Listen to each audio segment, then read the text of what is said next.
Hey guys, this is your review video for Chapter 10. Like I said, it's going to be pretty quick. It's going to go everything over the backboard that we talked about in class today, just a little bit more in depth in certain areas. So between 1840 and 1820, the population was growing dramatically. One part due to immigration, but that wasn't the only reason. The other big reason was due to public health. Increase in birth rates, decrease in death rates, overall public health in general. Immigration did, it was not a significant factor in the nation's population, but it led to it. Between 1840 and 1860, the immigration the immigrants that were coming in from Europe, mainly from Germany and from Ireland. The Know Nothing movement was against the Catholic religion.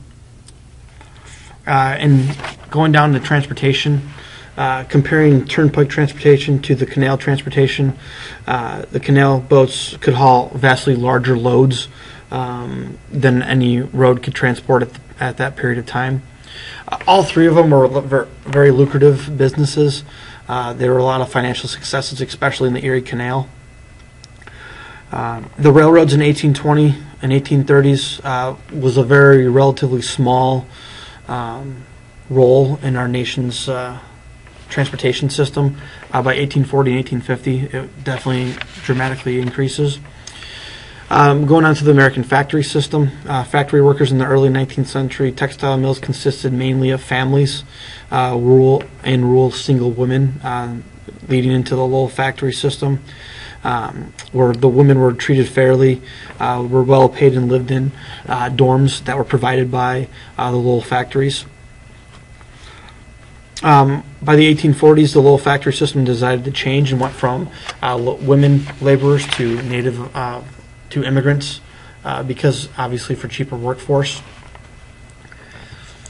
Also, the factory system led to a creation of the skilled workmen's craft societies. These were now skilled labor positions, and really the beginning of labor unions, if you want to consider that in our country. Moving on to the middle class families.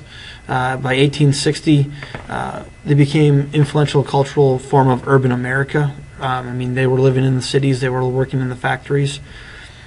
Compared to the urban American families in 1860, they had declining birth rates, more likely to see their children leave home in search for work, and were likely to see the income of earners work outside the home. The cult of domesticity with women in that issue.